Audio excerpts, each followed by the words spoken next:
Oke, kembali lagi di channel YouTube Primakara Developer. Jadi, kali ini kita akan membahas tentang tipe data dan variabel dalam C++. Untuk tipe data yang akan kita bahas itu ada 4, yaitu integer atau int, selanjutnya ada float, string, dan char. Jadi int itu adalah tipe data numerik untuk bilangan bulat. Selanjutnya ada float. Float itu adalah tipe data numerik untuk bilangan desimal atau pecahannya. Selanjutnya ada string. Jadi string itu tipe data untuk teks, bisa short text, bisa long text. Dan yang terakhir itu ada char. Jadi char itu adalah tipe data yang cukup unik ya. Dia itu hanya untuk menampung satu huruf, misalnya A, B, C, kayak gitu. Dia nggak bisa lebih dari satu huruf. Dan selanjutnya untuk variabel itu adalah sebuah wadah atau tempat untuk menyimpan data. Oke, kita mulai aja untuk ngoding C++-nya. Kita buka code blocks, lalu buat project baru dengan nama myvariable.cpp.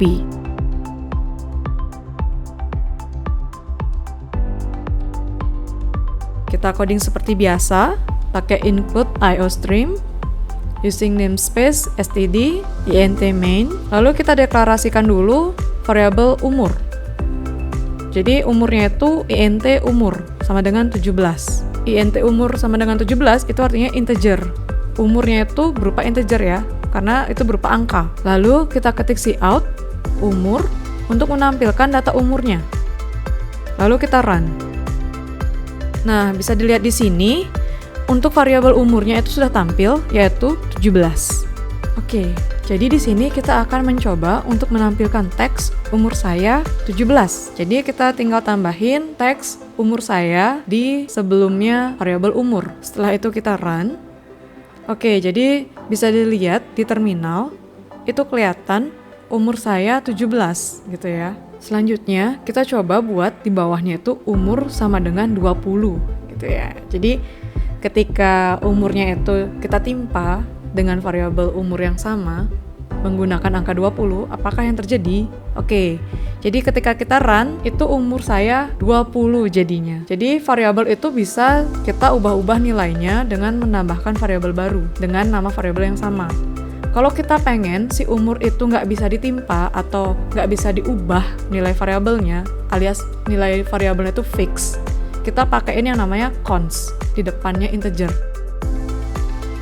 Nah, bisa dilihat ketika kita udah tambahin const di depannya integer, itu codingannya langsung error karena si umur sama dengan 20 itu nggak bisa di running. Jadi const itu untuk variabel-variabel yang nilainya tetap. Misalnya kayak rumus lingkaran, ingat ya, ada pi namanya. Nilai pi itu kan akan selalu tetap ya, nggak bisa berubah. Jadi kita bisa pakai codingan const untuk variabel pi karena nilainya dia tidak berubah alias konstan. Selanjutnya itu kita pakai yang namanya float. Jadi kita gunakan tipe data float untuk tinggi. Nah, tinggi di sini kan pakai desimal ya. Misalnya 170,5 gitu. Lalu kita coba tampilin menggunakan cout.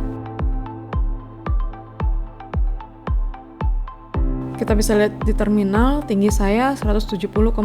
Tapi kita kelupaan ENDL karena tinggi saya sama umurnya itu masih nyambung ya tadi.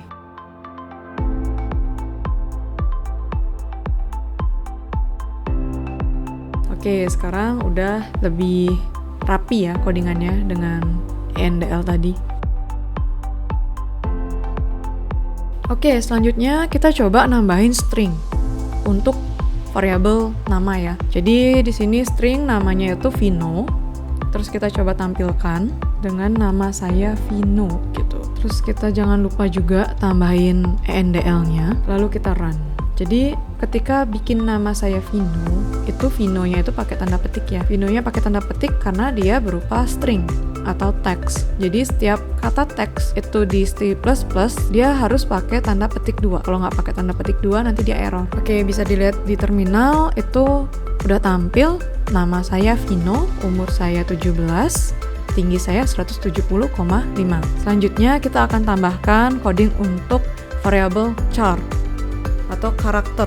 Jadi karakter itu kita gunakan untuk menampung variabel kelas, dimana kelasnya ini cuma ada A, B, C, dan yang lainnya. Jadi di sini saya buat char kelas sama dengan A. Jangan lupa kita pakai tanda petik 1.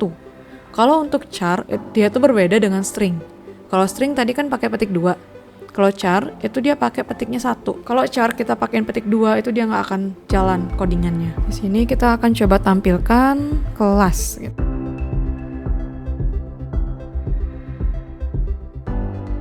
Lalu kita run, hasilnya adalah nama saya Vino, umur saya 17, tinggi saya 170,5 dan kelas A. Oke, untuk pengenalan tipe data dan variabel, tadi kita udah selesai. Sekarang kita akan lanjut untuk buat project baru, di mana kita akan coba untuk mengaplikasikan si variabel dan tipe data tadi untuk melakukan sebuah perhitungan. Jadi di sini kita klik file, terus buat project baru dengan nama perhitungan.cpp. Kita tinggal kopas aja include iostream sampai using namespace std. Terus kita buat integer main, itu untuk function main-nya. Lalu di sini kita akan buat integer a sama dengan 7, integer b sama dengan 8, lalu integer c untuk menampung penjumlahan integer a tambah integer b, dan integer d untuk menampung a dikali b. Lalu kita coba buat untuk menampilkan hasilnya. Jadi di sini yang pertama kita tampilkan dulu nilai a, lalu nilai b. Selanjutnya kita akan tampilkan hasil penjumlahannya, lalu kita tampilkan hasil perkaliannya.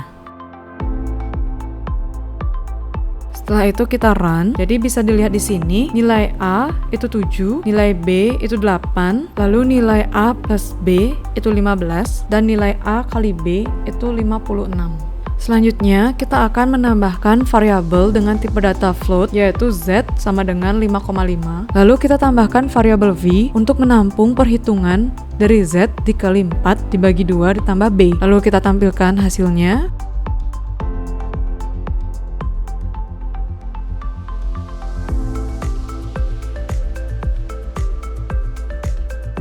Lalu kita run. Jadi di sini untuk perhitungan bilangan bulat, kita gunakan integer untuk tipe datanya.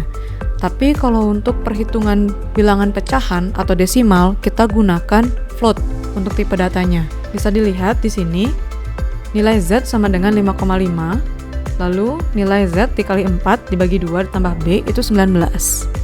Oke, jadi kita coba ubah hitung-hitungannya yang tadi. Jadi float V sama dengan Z dikali 2 dibagi 2 ditambah B. Kita lihat hasilnya. Oke, hasilnya itu berupa pecahan, yaitu 13,5. Selanjutnya, kita akan membuat rumus untuk perhitungan luas persegi panjang, yaitu panjang kali lebar. Jadi kita di sini buat dulu untuk variabel panjang dan lebarnya itu menggunakan integer. Lalu kita buat output untuk menampilkan teks menghitung luas persegi panjang. Lalu kita buat tampilan teks output, inputkan nilai panjang.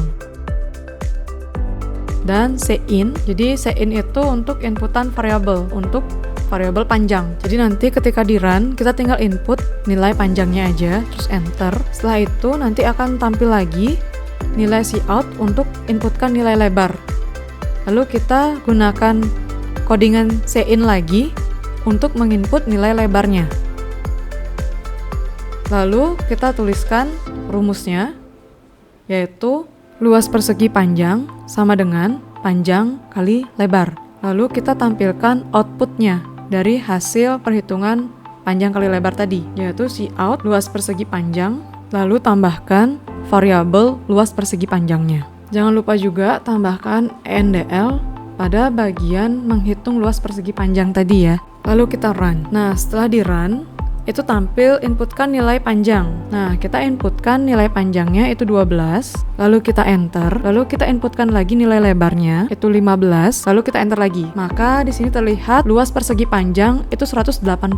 Oke, jadi kenapa sih kita taruh integer luas persegi panjang sama dengan panjang kali lebar alias rumusnya mereka itu di bawah, setelahnya Sein lebar? Kenapa kita nggak taruh dia di atas seperti rumus-rumus yang kita sudah buat tadi? Karena inputan berupa Sein panjang dan Sein lebar itu ada di bawah. Jadi kita harus masukin inputannya dulu, baru kita bisa menghitung luas persegi panjang, panjang kali lebar. Kalau kita taruh rumusnya di atas seperti yang tadi, itu dia akan error codingannya. Dia akan menjadi nol hasil perhitungannya karena Sein panjang dan Sein lebar itu ditaruh setelah rumus luas persegi panjang tersebut. Jadi codingan itu nggak bisa jalan dari bawah ke atas, tapi dari atas ke bawah. Jadi kalau kita menggunakan rumus itu harus di bawahnya inputan, baru bisa rumusnya itu berjalan dengan baik. Oke, sekian video kali ini. See you.